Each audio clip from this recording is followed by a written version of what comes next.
When it comes to spring axles, why are there so many different options? Well, stick around. We're going to go through all of those. We're going to tell you why there's so many options, why it's important to know which options you have. So thank you for tuning in to the TrailerSmith. Let's jump right into it. When it comes to spring axles, there are a ton of different options, and there's good reasons for those options. We have a couple of examples here today. These are going to be 3,500 pound axles, but it relates to pretty much from 3,500 pound axles all the way up to 16Ks. Now, not all options go across all of those axles, but a lot of them do. We're going to talk about the most common ones, and one reason it's important for you to know, maybe you have an existing trailer, it's important you know what type of axle you have in case you need a replacement axle, and if you go into a part supply, you can better help them with the correct information in order to get the right axle, because some of these, if you mix and match them, it's not going to work out too well. Then we're going to cover the different styles of axles and the trailers they go on and what's the purpose behind that. So the first one we're going to look at is just your basic average 3,500 pound idler axle. And idler axle means no brakes. That means it's just got an idler hub. It does no stopping, just your wheel goes on it. And this is a straight beam. So this is the tube. And if you were to go into a part supply and just ask for a beam, it's going to come with no hubs. If you want a complete axle assembly, it's going to come already assembled, pretty much ready to go on. If you buy just the beam, in most cases you're going to have to put the hub on, and you're also going to have to install and weld on the spring seats. This one here is a complete axle assembly. It is a straight beam, so the tube is straight, and that's really, you know, years ago that was the most common by far to have a straight beam. Then they started going to camber. We're going to talk about camber here in a little bit.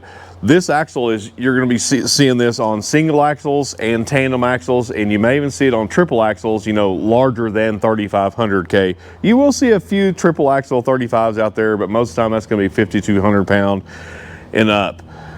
There's nothing wrong with a straight beam axle. I think in some cases it's better than some of the other options, and we'll get to that. We're going to try to get a camera shot between this axle and the one behind it. We'll move the camera around here to the front. So this axle here, what makes it a straight beam, if you were to put a straight edge or a level, the beam is straight all the way across. It's one of the simple terms, straight beam. The one behind it, I don't know if you can pick that up in the camera. I think you can. This is a cambered axle. So sometimes we'll have a customer come in and say, hey, my axle is bent. It's got a big bend up. So it's cambered.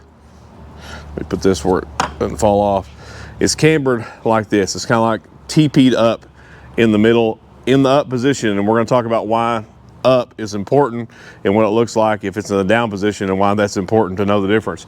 So the reason that this is a cambered axle, if you were to put the wheel on it out here, it's not going to be level. It's going to be tilted out some. And so like if you were to look at the trailer, many times you'll look at the trailer and say, man, that axle is bent. No, it's not. The wheel is tilted out, and that is on both sides. And what that allows is for preload. So this wheel is tilted out, so when you load your load, the wheel will straighten up and you will not have tire wear. The problem is sometimes if you have a lightweight trailer and you have a cambered axle, it can create a problem. I'm gonna lay this down.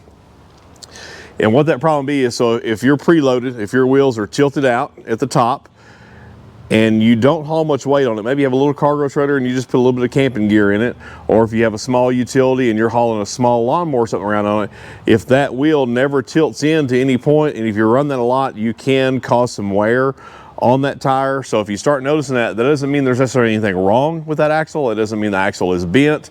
It just means you're not getting enough load on the axle to tilt it in. So if you have a small trailer, or if you're going to buy a new trailer, many of them are going to come today's standard with a cambered axle, because you know as well as I do, most people, if it says it hauls 3,500 pounds, they're going to put 5,500 pounds on it.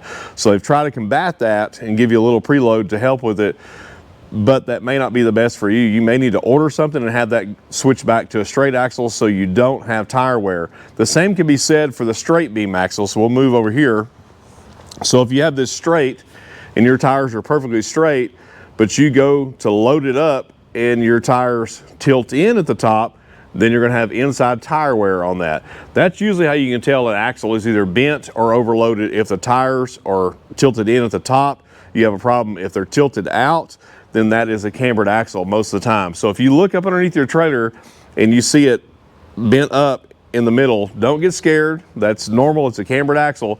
Where that would be a problem if you were to go buy an axle maybe for replacement on a tandem axle, if you mix these two axles together, they will both fit, they will bolt up exactly the same.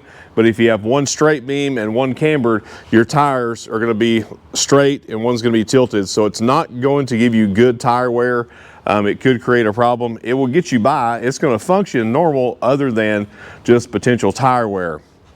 So we have a term here at the shop. We'll have one come in and we'll say, it's a reverse cambered axle. And what that means, so we're just going to take this good axle and we're going to flip it upside down. And really you mainly see this on 35s. Occasionally you'll see it on a 7 or 8K, but if you look at it there, let me grab the straight edge. If you look under your trailer and you have a gap, if it's bowed downward, that's not a reverse camber, that's a bent axle. And usually you will see that in the 3,500 pound axle world.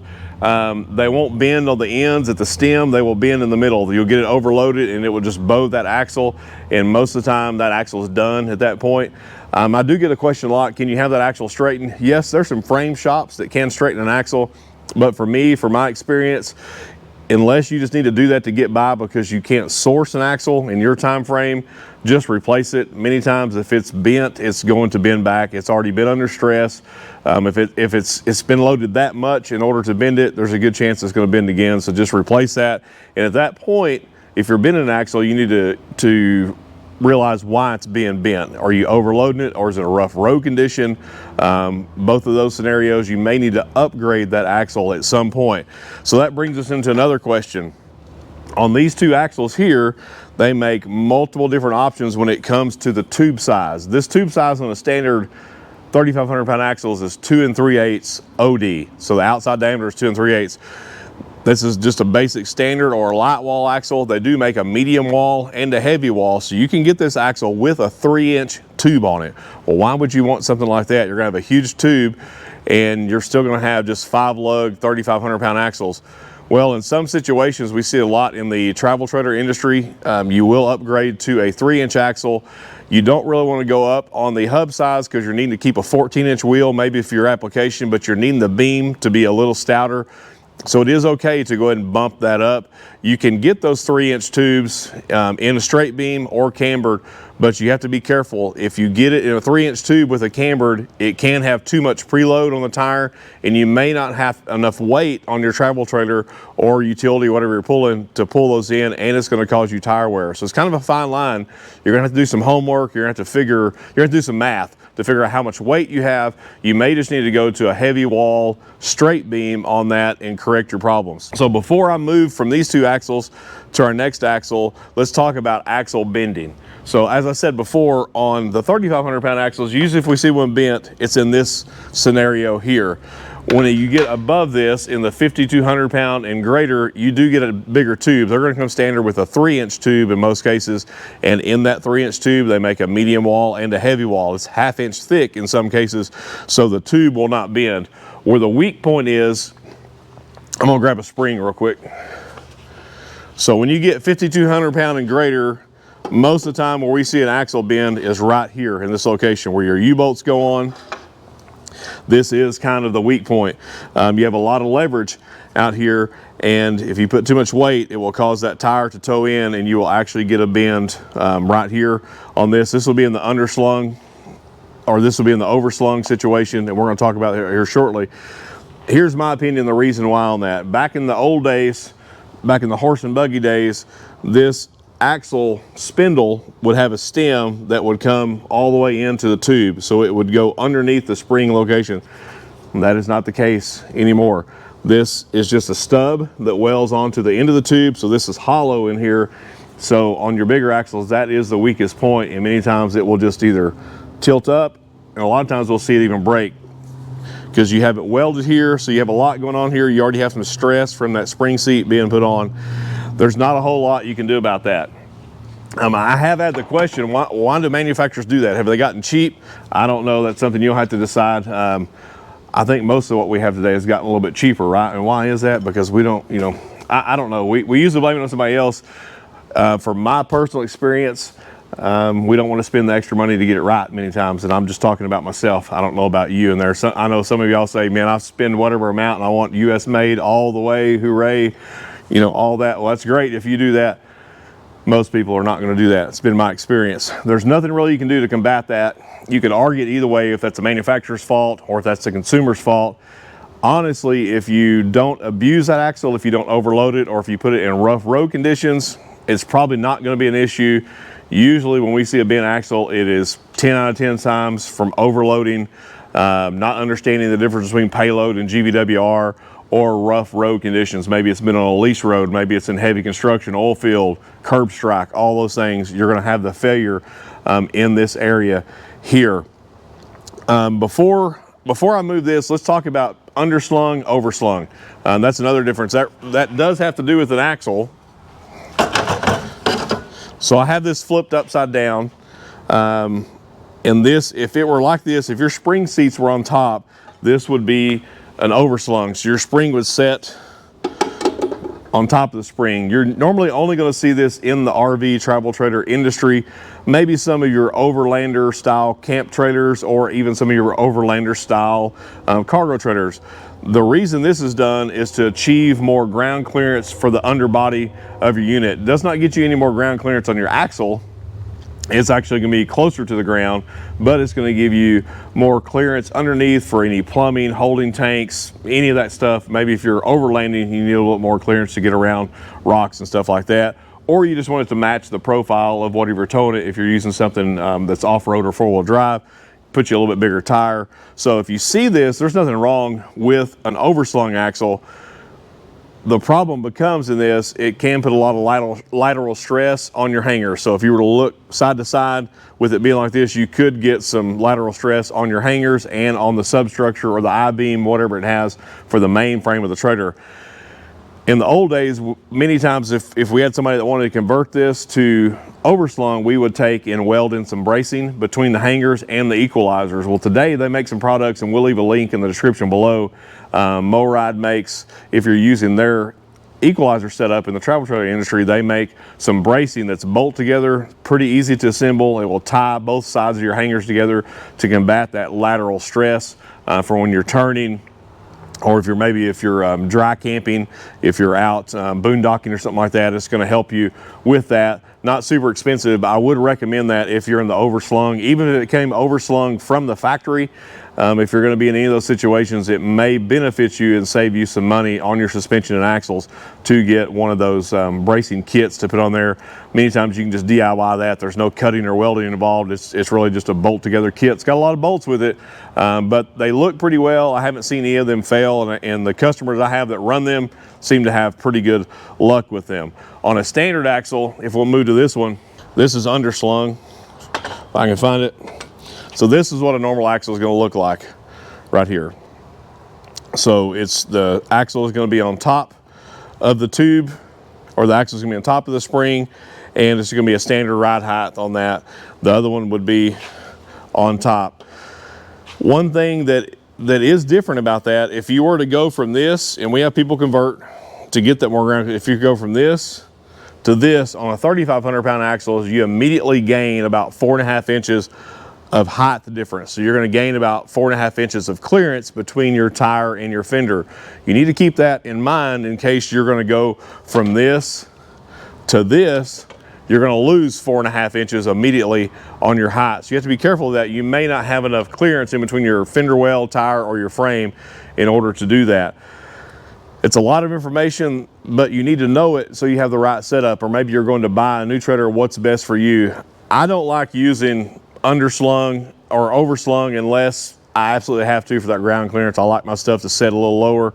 Many times in this scenario, we'll have the complaint of, well, my axle is hitting the frame, so I want to put the spring on top of the axle. Well, if your axle is hitting the frame, it's usually an overloading issue, worn spring, equalizer, some type of suspension issue.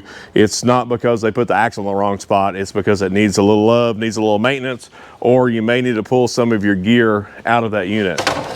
I'm going to slip these axles down. I'm going to pull another one up. That's not a specialty axle, but it's the same as these, but it's got some different options on that. So let's take a look at that one.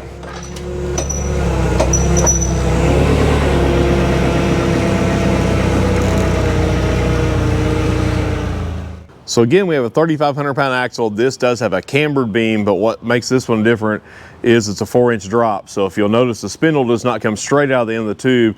It does raise up 4 inches, but what that really does, it drops the beam 4 inches. So what that 4 inches is from the center of the tube to the center of the spindle.